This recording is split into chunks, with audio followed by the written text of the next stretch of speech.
Headline edition, July 8, 1947. The Army Air Forces has announced that a flying disc has been found and is now in the possession of the Army.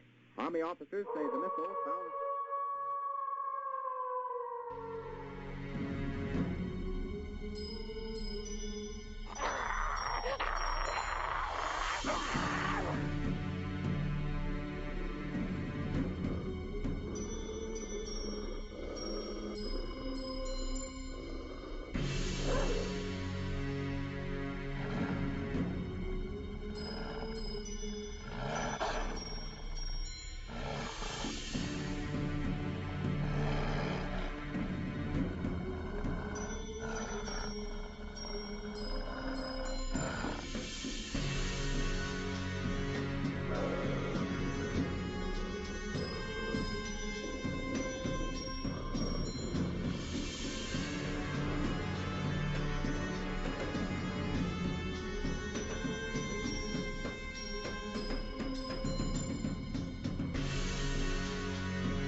From the studios of Blackwater Media in the city of Atlanta, it is the Shadowland Radio Show, and I, of course, am your host, Dr. William Lester, and welcome to another installment of the program.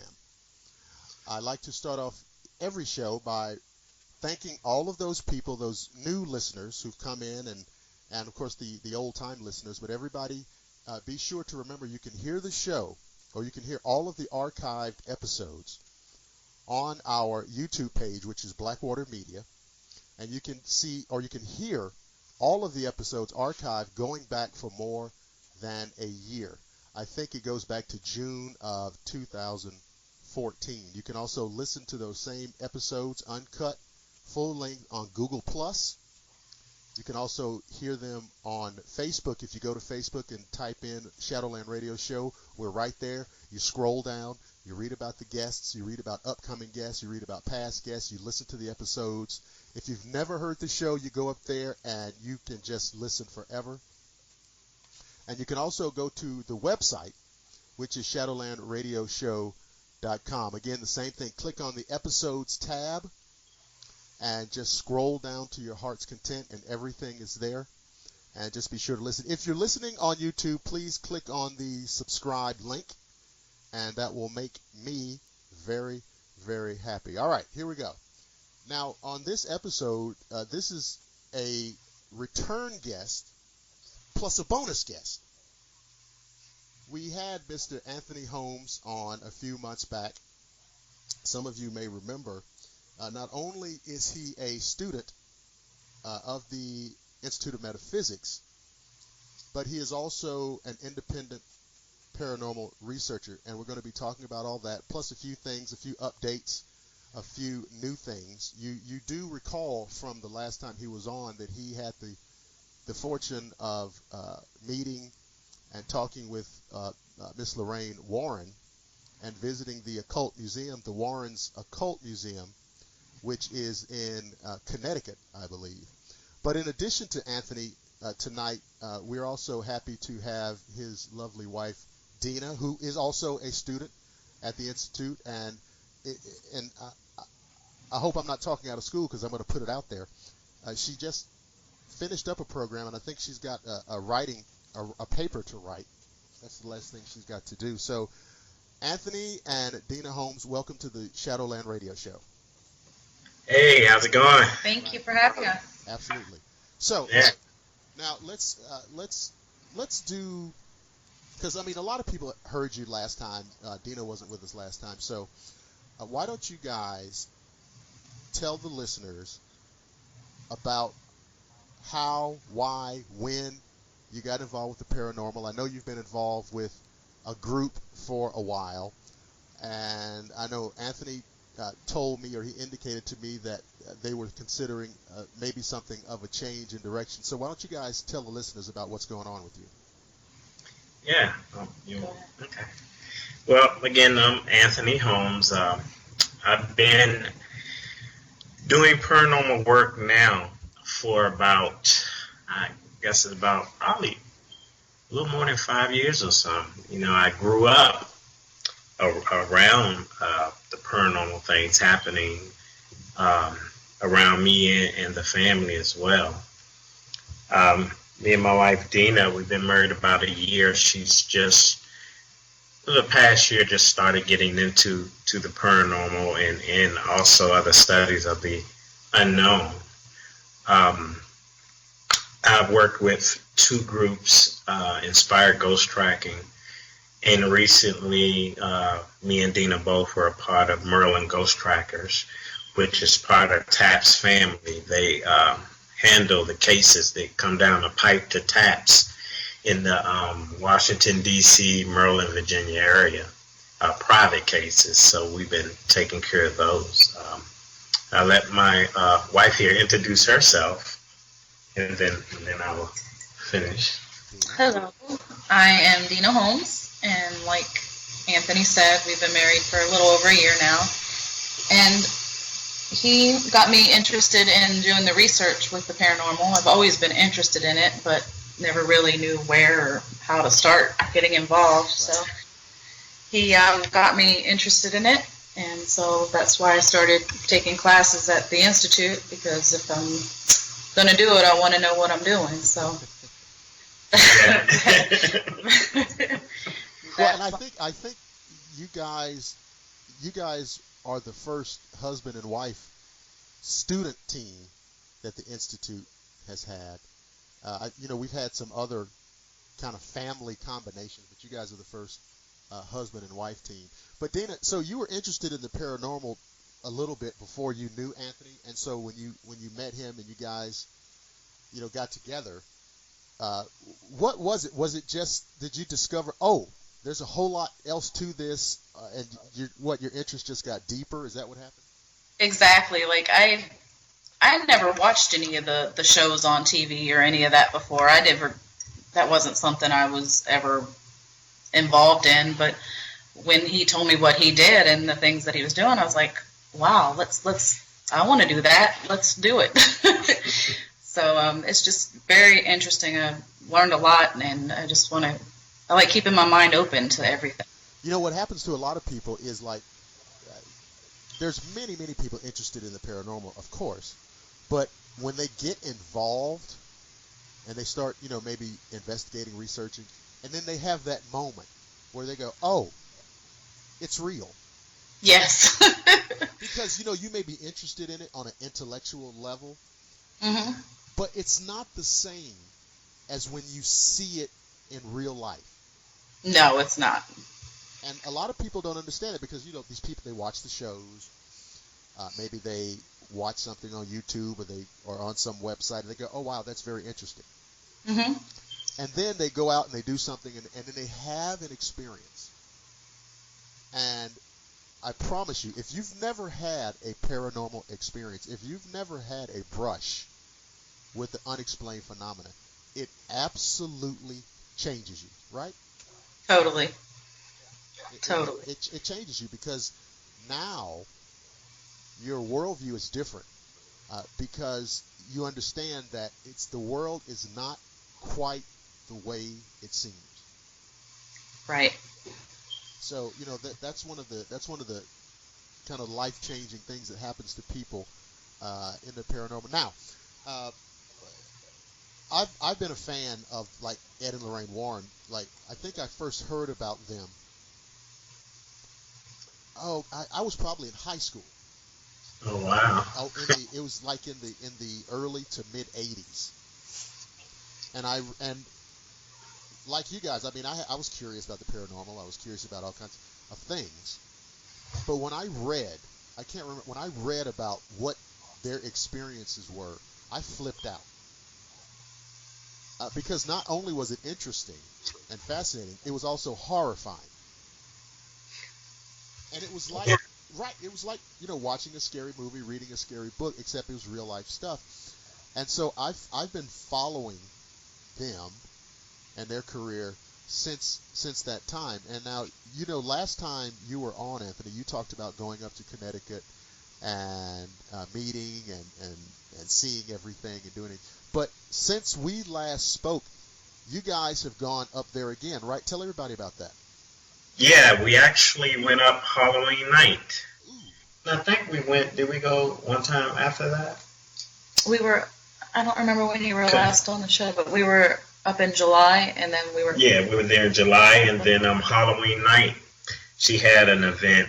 It wasn't at her house, but they rent out a restaurant and have a big buffet dinner, and what she does, what Tony do, is bring some of the things from the museum up to the restaurant, and it's called an evening with Annabelle. And there he has Annabella the doll from The Conjuring. He has the shadow doll, the Conjuring mirror. And people, they come up and he tells a little bit about it and stuff. And they could, how people are, they come take their pictures and stuff like that. We enjoy it, but our main purpose, being up there a lot, we really wanted to just see Lorraine and Tony. They're like family now. And me and Deena are going to go back up there, but the next time we go up, it's not going to be for an event. We're going to try to put some stuff together to do some research and go around and do some investigating and stuff like that with their group. We'll try to set it up. Just not too long ago, you were talking about Deena and her experience. We just had a huge experience. What was that, about 2 weekends ago? Okay. We went to St. Albans. What is it? The sanatorium. And Deena had we both had a big experience there. So yeah, the paranormal is real. Wait a minute now. What happened? Well, during the tour, we went through the whole place. The place is huge. Okay. One particular place, the tour guide was kind of hesitant taking us. And normally when we go on tours and stuff, sometimes you get tour guides that say things that just pep it up, that just make it seem like it's more than what it really is. Yeah. So we kept that mind frame, and normally when we go to places, sometimes our first thing is to find a natural cause of things before we claim anything paranormal. But we went on the third floor, and he said that it was a door that was shut, and it was bolted lock, with all kinds of bolts on it. And I went and I stood by the door. He said, please get away don't stand by the door. I said, why? I said, why? He said, there is an entity that houses in that particular door, in that closet, whatever it is. Anybody touching it doesn't like anybody touching his door. I said, okay. I said, so, and I said, so what is this entity? He said, they really feel that it's a demonic presence, but they call him the protector. Because anyone that comes near that door, he comes after. And he said that only ones he don't come after are those who are doing some really dirty, bad stuff. He said, but if you're a good person, he's going to try to come after you and frighten you, right? I said, okay. So we went on with the tour and stuff. So we went down the break room, and we took a break and we decided where everyone was going to go. It's about 8 of us. So we split up in twos. Just like on Scooby-Doo. Yes. We even had our shirts on and stuff. Yes, all black. Yeah. And we split up in twos, and me and Deena, we said, everybody picked their little area. Everyone, it seemed like they were not trying to go to that third floor first. So me and Deena said, okay, we take the third floor, and we stayed up.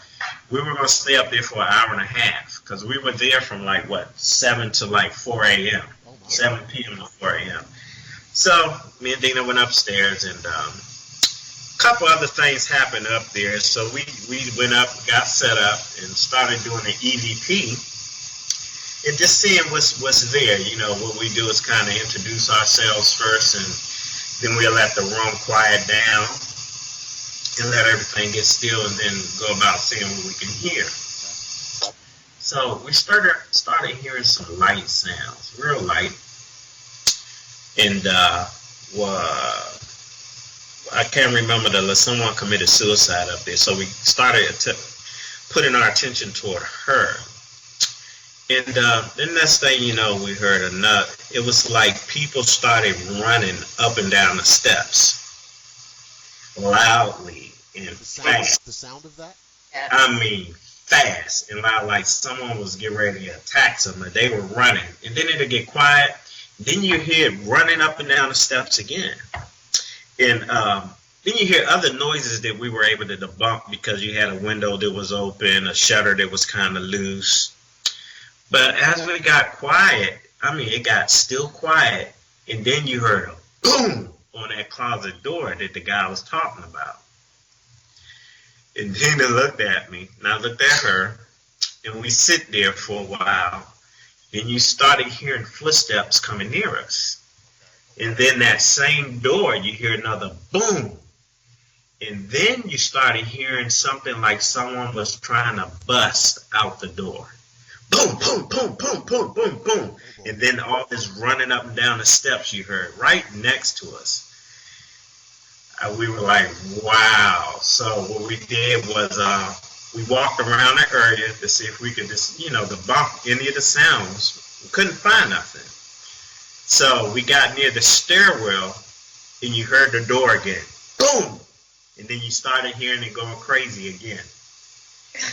And it seemed like, and then you started feeling such a negative presence in that room. So heavy. So heavy. And Deena started breathing really heavy, and it was like she was coming under attack or whatever. So I got her stuff and got her out of that atmosphere, out of that, surrounding, until she was able to get herself together. But then that whole night, we went down one floor where we just kind of regrouped and got ourselves together. And then whatever was upstairs, you heard it trying to run downstairs to where we were. So, yeah, and we were in a spot where one of our friends,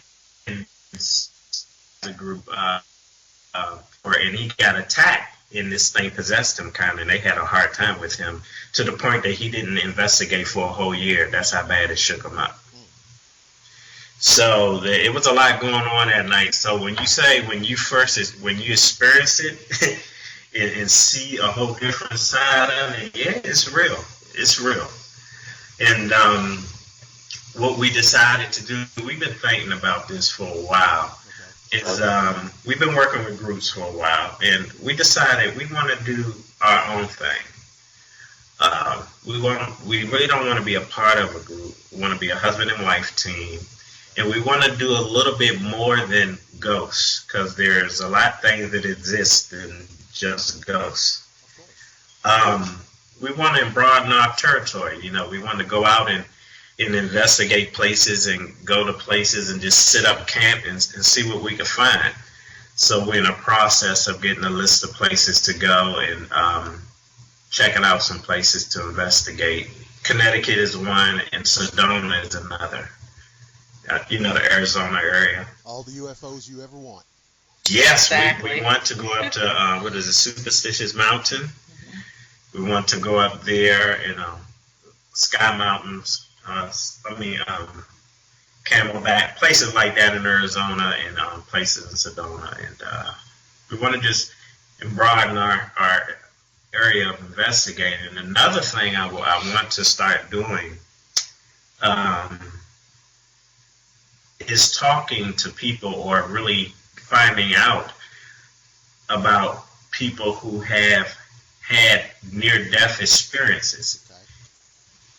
Indeed, and I just was about to start reading a little book that I got on how to go about, talking to people and talking to the hospice nurse about how to get in and just talk to people, some of the patients, about some of the stuff they experience and document it too. Because I'm finding out that that's a huge subject that's coming up now too, and it's been around for a while. There's a lot of these different types of near-death experiences that people are experiencing. Well, see, that's the thing. Excuse me. That's the thing about See, it's only in recent years that we have given these things a name. Right. Right. We have names for all these things. But Mm-hmm. the near-death experience, you can read, that goes back as long as there have been people. Yeah, yeah. And of course they call it something else, and they describe, but what they describe is the same thing. Right, right. And Mm-hmm. which means that there's something happening. Yeah. And it's not the cerebral cortex collapsing down on itself.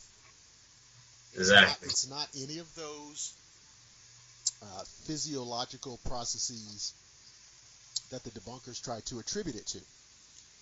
Right. It seems to be, and I don't even know if paranormal fits here, because Right. it must be a naturally occurring situation. Yeah. It just happens to people in that process. Right. And when they don't actually stay dead, they remember the event. Exactly. Exactly. And so the near-death experience, I think, dovetails into talking about ghosts, because obviously if there's a ghost, they had, I guess it's a full death experience. Exactly. Not near. Exactly. It's a full death experience. And so Right. understanding NDEs is a great kind of pathway, I guess, from people who experience a little bit on what's on the other side, as opposed to a ghost who's all the way on the other side. Exactly. Exactly. And Yeah. then the other thing too, and it's really, the idea that we continue to exist after the death of our physical bodies. I've always said that in studying the unknown, there are two big questions. Now, there's lots of little ones, but there's Right. two really big ones. Number one, Right. are we alone in the universe? Exactly. Two, is there life after death? Right. Those are the two big ones. Exactly. And so far, maybe I'm wrong, so far scientists, hardcore scientists, are most interested in, are we alone? Right. And there may be some who are interested in, is there life after death? I don't think they talk about it too much. Mm-hmm. But I think those are the two really big questions. Yeah, yeah, and it falls under that. It's a big. You could go so deeply into that subject, because it has to do with different levels of consciousness, all kinds of stuff. The different dimensions, the 5 dimensions, and you could go for days, for decades, just trying to study it. And I feel that unless you experience it for yourself, you're gonna keep trying. But then when you have your own experience, then you can write a little more thoroughly about it and stuff. But yeah, it's a big topic. That's why we put that under. We don't necessarily put that under paranormal, like you said. That to us, that's the part of the unknown. Right. The far as studying. And but back to Lorraine. Yeah. She's not getting any younger. And she's what, 88? 87? 88? Yeah. And she's still doing investigations here and there. It's so funny because when I would look at books of them, like I said, way back in the 80s, and I would look at them and say, wow, look at that old lady. Yeah. She still looks exactly right. the same. Yeah. And so here we are now. Here I am now, 30 years later. Mm-hmm. And I'm still saying, hey, look at that old lady. Yeah, yeah. She's spectacular. The day after the event, her team was doing an investigation, actually. And I guess they call her in the last, after they do to see what they're going to do and stuff. But, we try to get up there as much as we can and spend time with her and stuff like her and Tony and her daughter, Judy. and all of them. Tony, you're talking about Tony Spira. Yeah. Now, is he her nephew or? No, he's married to her daughter, Judy. Okay, so they're in-laws. Mm-hmm. Yeah, and he's been around. He trained with Ed. He was with Ed, when he was younger. He was. Did you ever see that TV show they did? What was it called? It's called Seekers of the Supernatural. Yeah, Seekers of and they would be up there, and Tony would kind of be like moderating. Yes, and yes. He would ask Ed and Lorraine to describe a case. Mm-hmm. That was a really, really good little show, and so now I know people start scrambling and they start emailing me. Where can I get it? I know that they had all the episodes on DVD at one point. Yeah. Actually, people have been asking Tony about that, and he said that they're working on, I guess, copying them and getting them on DVD eventually. Because a lot of people have been asking about if they could get copies of it. Okay, so only ones I've seen was the ones that you could pull it up on YouTube and watch a lot of them. Okay, see, you're right. See, back in I guess it was in the 90s probably. They had them out. They had a set out on DVD, and it was like 5 or 6 discs. Mm-hmm. Okay? Mm-hmm. And they were floating around the internet. I bought them off of Amazon. Okay. And of course, they kind of faded away. And you could probably find old copies floating around online. But yeah, they really do need to put out that set again for people, because I'm telling you, it's like taking a class. Right. Yeah.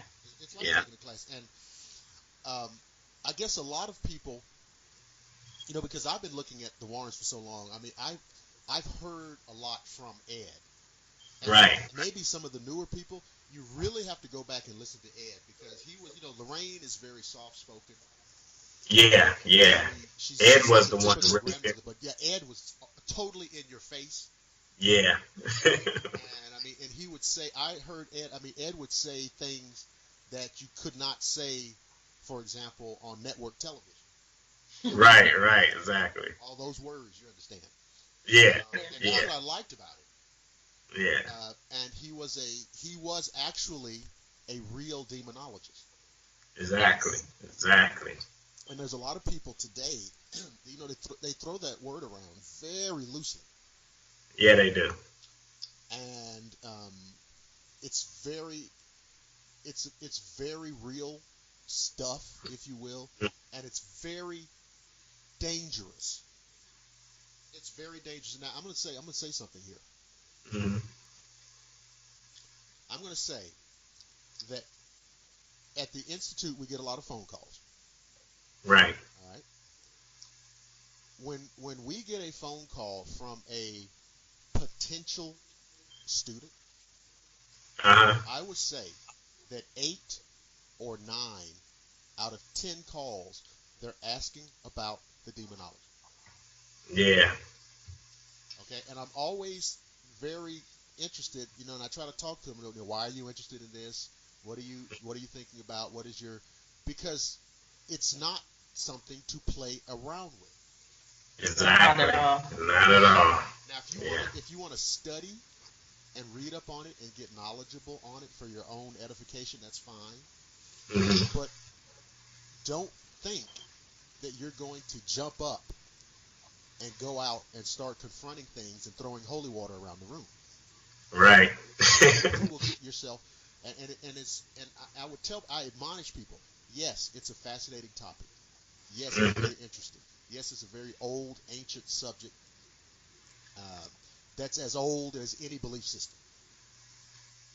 That's right. And no, it is not something for the faint of heart to be messing around with, for one simple reason. It's real. And it's just like, this is what I make it analogous to. You know how we see these shows on TV and they talk about sharks? Yeah. They show, we're in Australia and this is the Great Barrier Reef. And they show the beach. Uh-huh. And it's all these people on the beach. And all of these people, and there's a sign. There's a sign that says, dangerous shark-infested waters, don't swim here, go somewhere else, try a swimming pool, something. Right. And all of these people are flopping around in the water. Mm-hmm. Okay. Don't go in the water. Right. Because I guarantee you will never get bitten by a shark walking down the sidewalk. Nope. Right. Exactly. This is the same thing. And so I tell people, it's interesting, but it's very dangerous. And so the encounter you had at the sanatorium, and that's not the first time I've heard of a demonic entity in these type of facilities, because these type of facilities attract these kind of entities. Exactly.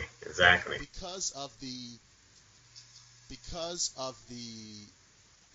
suffering of these individuals, because of the mindset of these individuals who are housed there, because of sometimes the dehumanizing events that occur, that these type of things attract these type of entities. And when you talked about the door, don't go near the door, and banging on the door. See, one thing about demonic entities, people, is that they are territorial, just like a wild animal. Right, exactly. Right? And so they mark out a territory, and, you just try and go near it. And so it started to attack Deena. Right. And so, it's I can't admonish people enough to really think about. I've talked to people they conjure demons. Like, what? Yeah. What? Yeah, it's crazy. Demons, and they try to pretend as if they're Harry Potter. Right. I'm going to draw a circle. Mm-hmm. Okay, well, that means you're an easy target. Yeah. The circle is a big bullseye. Mm-hmm. So, but that's the majority of calls that we do get. So, now you said that you guys were planning to go back up there for more of a research-oriented thing. Yeah, it's so much in Connecticut that you could go and research. While we were up there, we went to one grave site that Ed Warren talks about, this witch called Hannah Cranna. Oh yeah. Yeah, and it's this one of them old web grave sites. It reminds you of Scooby Doo with them big giant tombstones and stuff. And right off the little street, it sits right there. We parked across the street and we walked over there to look at it. Yeah, she's there. Her site was there, and I guess a lot of people liked her or something. They had little candy and all that stuff on her. Yeah. Great. And I know one thing about Connecticut, it's a lot of witchcraft. Right. A lot of Wiccan and stuff like that out there. We had that experience, and when we went to one of the graveyards, someone left some stuff on my car. You talked about that, which I thought was very weird, and I think Lorraine said, well, they do that all the time. Yeah, they used to leave all kinds of stuff at their door every day. And she said Ed was like, they just trying to scare you. Don't worry about it. He just take it and throw it away or do whatever he does with it. And now you said that last time that they brought out the Annabelle doll. Did they take it out of the glass? What did they do? No, I actually helped them set the room up the last 2 times we were there, the restaurant. They put the dolls encased in a glass case, and the priest that stays with Lorraine, he blesses the museum 3 times a day and goes down and stuff like that. And they just bring I think they had it on Tony's truck, and they just drove, because they live right down the street, 5 minutes from where they had the event, and they just drive it up, and me, Jason, and Dan, and Tony just take it off the truck and sit it up in the back of the restaurant where they had the other items set up and covered. And what Tony do is, before he let people go up and take pictures with him, he really explains to them about that doll. and the dangers of it, and if you're going consequences, if you're going to be going up there playing around, then do know there might be some consequences. So if you want to go near it and just take a picture of it or whatever, it's fine, but don't be up there doing stupid stuff, you know. Crazy things. Yeah, no, challenging the evil inside the dog. Yeah, and before they do it, he had everyone to visualize themselves with the protection of the white light around them, and they did like a little prayer or something and stuff like that, and then everybody can go up, you know, gradually and just look at the artifacts and stuff, and take pictures. Has anybody picture. ever explained? I mean, I know that maybe it's written and I missed it, and I don't. You know, you have to not necessarily. You know, when you watch these movies, you have to take it with a grain of salt. But Right. Does anybody? Do we know how the entity got attached to the doll in the first place? I can't remember what he said, but I think he explained that, and it's on a couple of the videos. It all happened with the family. They had the doll, thought it was a little girl or something in the doll. Oh, or something. I remember. Wasn't it like these? It was two young ladies, right? Yeah, I believe they were nurses or They were something. nurses or something, and the doll. they started like they were They talking started to. treating it like it was like a real little girl, but it was a demon. Yeah. Okay, all right. I remember the story now. And they, Yeah. and the doll started moving around the house and Yeah, he's trying to get weird positions and all, and okay. Yeah, Yeah. They attacked one of their boyfriends and scratched him. Yeah. See, if that was me, I'd have been like, that's not right. Immediately. Well, I mean, look. I mean, it's not like, we all misplace our keys. Right. You misplace a book. You put your wallet down. You put your glasses down. Whatever. We do that all the time. This is a big Raggedy Ann doll. Yeah, and huge too. It's huge. She's big. She's big. If I leave that doll in this room, Mm-hmm. and I go out and I come back, and it's in another room, I don't know what else you have to know. You don't have to know. That's it. That'd have been it for me. Right? I'd be like, oh no, that's No. No. So yeah, but I also understand though, if you're not up on paranormal things, what do you do? Exactly. Yeah. What do you do? I mean, I guess if you get scared enough, you try to throw it away. I don't know. Right. But I also know sometimes, you put these things in the trash, and the next day they're back. Mm-hmm. Yeah, they back was and stuff like that. Yep. Yeah. So I also heard, I've heard that, people love to like go to antique shops. Very dangerous. Right. And you say, oh gosh, isn't this charming? And you pick it up and you bring it home, and these things, these antiques, aside from the fact that things like fabric and things like wood, especially because wood is organic. Right. It holds energy. Exactly. Okay.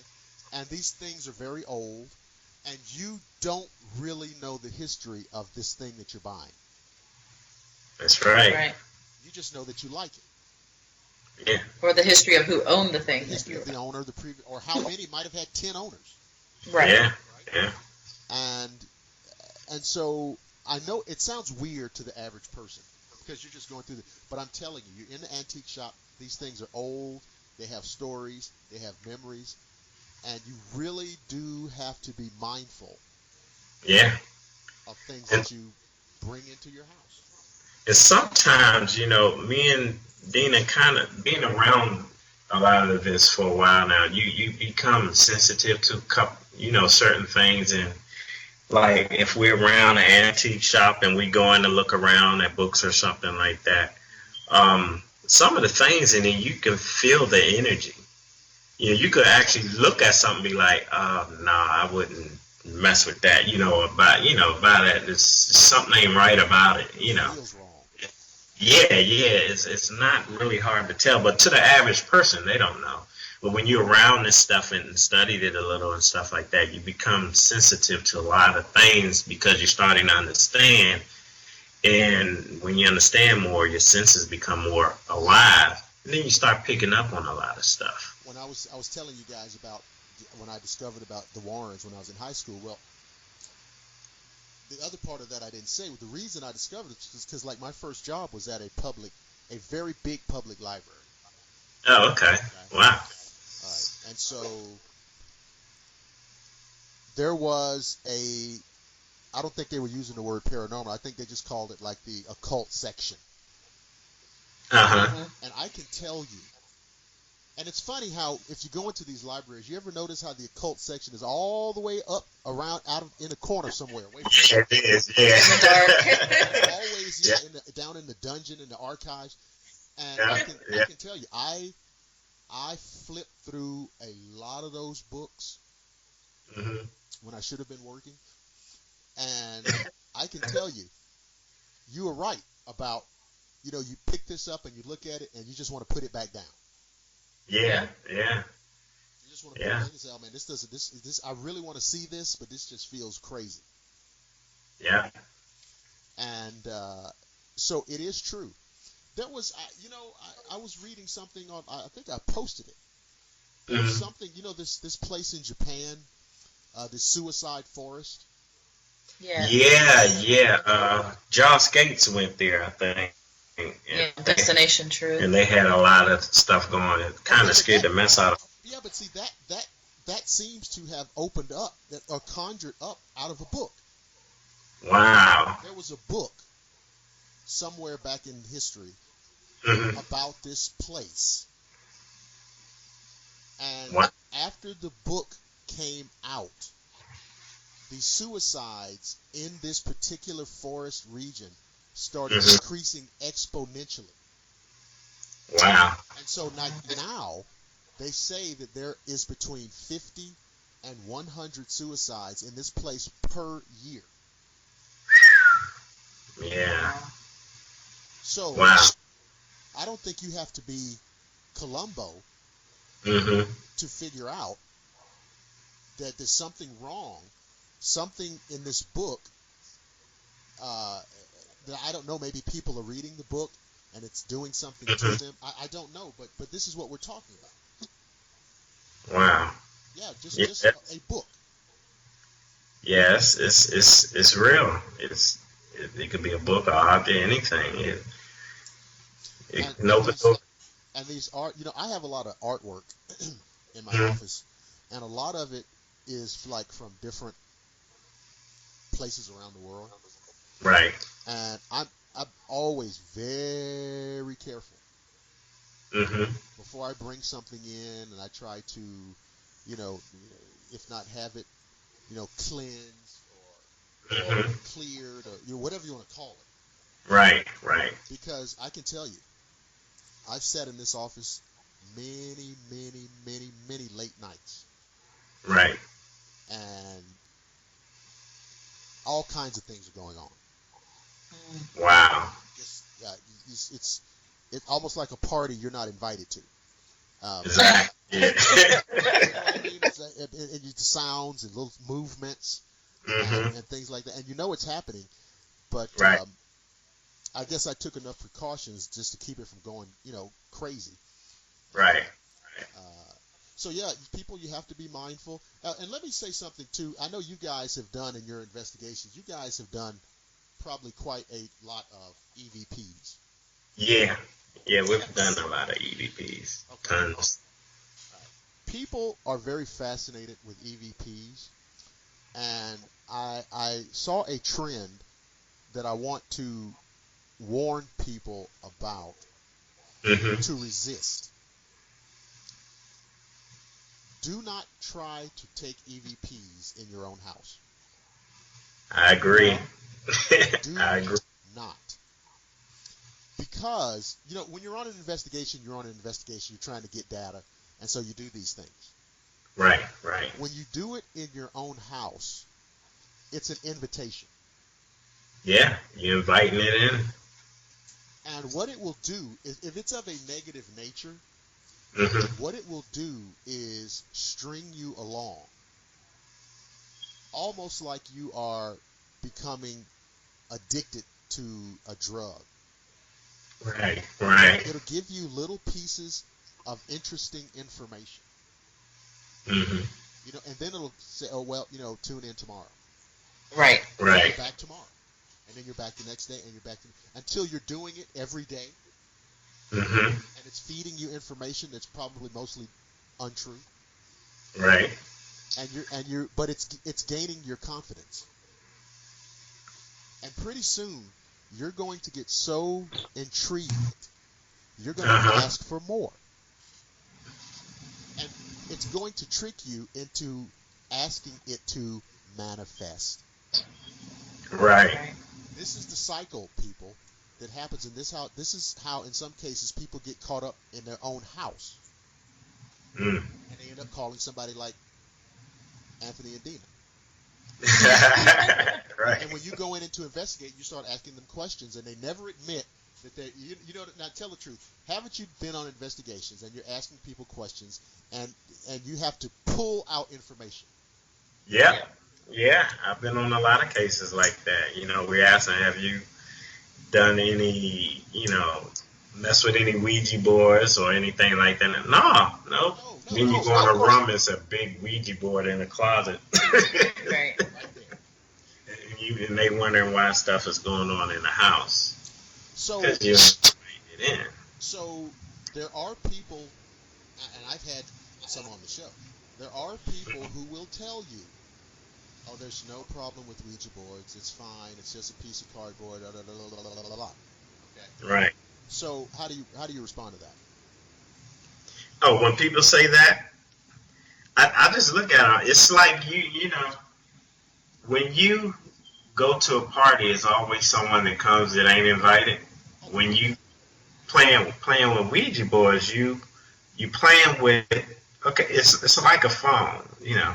You communicating, but you don't really know who's on the other line. You know, they could say, I am Sarah or somebody that, you know, I'm not harmful or whatever. Well, of course, that's their first approach. Right.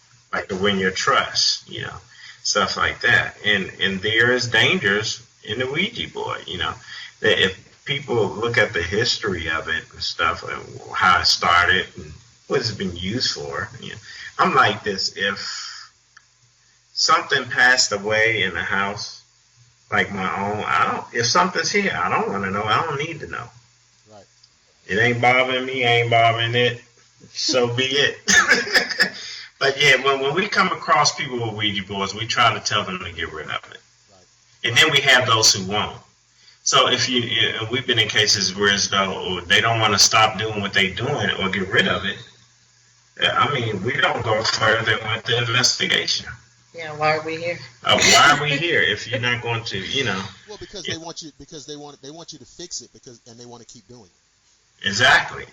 And then we get a lot of people when the group eyes where we do a thorough research on people's backgrounds. You know, we find out that a couple of people that homes we went in were into the paranormal, you know, and some of it is just so that they could, you know, have someone to come to their house and see what they find and all that, not really to get rid of anything. You know, it's just a sideshow for them. Mm-hmm. And then you got those who's into terrible things but don't want to stop. So that defeats the purpose on investigation. You know, if we're not going to waste our time coming in here seeing if what's here is actually paranormal, and if it is and it needs to get out and you don't want it to leave, you're just going to keep doing what you're doing. That's wasting our time too. You know, you either want to let us tell you what should be done and agree with it. You know, we didn't ask to come, you called us to help. So, you know, we get them people that don't want to stop doing what they're doing, you know, messing with the Ouija board or doing seances and stuff like that and conjuring up spirits. And then we go in and see all this negative stuff on the wall, dark, demonized photos of demons and all that stuff, but you want us to come and you wonder why stuff going on in your house. A lot of people are into that stuff, and don't think it's real. Yeah. Right. It's cool. Yeah. And then they find out it's real, then they got a problem because they're still into it. Exactly. But now that it's real, maybe I'm not as into it, and I don't know, and that goes on a lot. But see, here's the thing, and I think you posted this also some time back. You do realize that there is a Ouija board phone app. Yeah, it's all kinds of, yeah. It's a Ouija board phone app, and what people look, it's the same. It does the same thing. Just because it's on your phone, it does the same function. You can open that app, and the board comes up, and you can do the exact. You can move the thing around. It does the same thing. You're going to get bad paranormal results, even on an app, on a phone app. There's internet. Yeah. Okay. And so this is like a new challenge for the modern era because it's gone digital. Wow. And anybody can go and download this. All the kids have cell phones; they can download it. It's fun. It's they have a party, and it's going on, and the kids get bored, and they're looking for something interesting, and this, and now you got a problem. Yeah, it's something that me and Deena was in the store. You know Rosemary Ellen, right? Yeah. Who came out with the book, The Djinn? Yeah. Okay. Me and Deena was in the store, a little toy store yesterday or whatever, and now they got the toy Djinn out. It's called the Magic Djinn.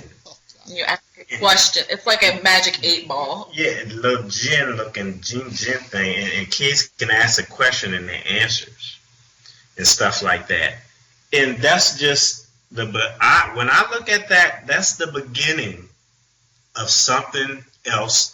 Just like the Ouija board, it's about to take off. It look innocent right now, but it's not. It is a low level form of conjuring. Yeah, exactly. We seen it. I was like, that is crazy. We sitting here looking at the toy Djinn. Yeah. And then if people knew the history of the Djinn, a lot of people are uneducated in a lot of stuff, so they're gonna, Well, a lot of people in Western culture believe, or they think, they've been inundated, through popular media, and they think of the Djinn is like the genie. I Dream of Jeannie, Barbara E. Exactly. And that's how they. But that's not what it is. That's kind of like a Disney form of. Right. But that's not what the Djinn are, and it's very interesting because there is an increase in popularity and interest on the Djinn. Yeah, and it's very interesting because, of course, the Djinn kind of come to us through the Islamic tradition. Yeah, exactly. And it's very interesting that has now come into the popular culture. People are talking about it. People, what is that? What is it? But again, from what I have read about the Djinn and heard, and I still say that that's not anything you want to be messing around with. Exactly not. When I seen it in my mind, I was like, you ain't gonna see no Middle Eastern person buy that toy. No. They are afraid of the Djinn. They fear the Djinn, And I'm like, that thing sitting in here on the shelf, ready to be bought. All cute and blue, cuddly little thing. Yeah, I'm like, it's the beginning of something else that's going to take off and opening more doors in people's homes, Yeah. So what is it? Is it made like a little figure, or is it what does it look like? A blue-looking figure, Djinn. Like a little cat-looking thing, cartoonish type like thing. And it says something like, I think it said "Talk to the Djinn" or something like that. I'm like, really? Yeah, folks, I know everybody's starting to shop for Christmas and things, and kids want all these things. You need to keep an eye out on that one. Yeah, exactly. Because that's not. Because I know that the demonic spirits are very clever. Like you say, they're spirits of the ages. They were here way before us. And they will use that, Of course. to attach yourself to or to use to get to somebody. They use whatever you give them a little inch, they gonna take a foot. That's right. It's, And it's don't get fooled by the fact that okay, the Djinn, that's a word, that's another word that comes to us from another culture. And right. so, don't get caught up in what they call it. Mm-hmm. Because exactly. what matters is what it is and what it does. Right. Right. It's the thing. To the ancient Greeks, this is why you have to be careful. The ancient Greeks, to them, see, the word demon is Greek. Right. And originally, it did not mean what it means to us. Exactly. It meant something like wise one or wise counsel or wise whatever. Mm-hmm. Mm-hmm. But over time, the word kind of changed meaning. Mm-hmm. So it doesn't even matter if you call it a demon. That's just, we have to call things something. Right. What's important is what it does. Yeah. Okay? And so I know how in a lot of traditions, one man's God is another man's demon. Exactly. And through different cultures. But the only thing that matters is what it does. And if it gets into your life and causes, mayhem, mm-hmm. it's bad. Yeah. It's bad. It doesn't matter what you call it. So exactly. So people have to be aware of these things. So listen, why don't you guys tell us? I know you mentioned you guys are going up for some research. Is there anything else you guys got coming up you want to tell everybody? That's it for now. Right now, we're gonna concentrate on finishing up our studies with my studies with demonology and her with the back. We want to finish up that because there's other studies I want to take with your school too that I've been thinking about and stuff like that. It's so funny because let me tell you what happens. Mm-hmm. You don't realize how so many of the almost all of the students are either currently they're taking something else, mm-hmm. on to something else, or they are about to, or they're telling me, or when I finish this, I want to do. Almost all of them. Right. Almost all of them are coming back, and I have a couple of students who are like working on like two or three things simultaneously. They'll be like 70 when they finish. Right. Yeah. Okay, well, I plan to be here, so it's okay. Right. No, but that's good. That's Yeah. That's what a lot of students do, and because especially if you guys are planning, to broaden out your areas of research, to do the UFOs and the cryptozoology and all these type of things, and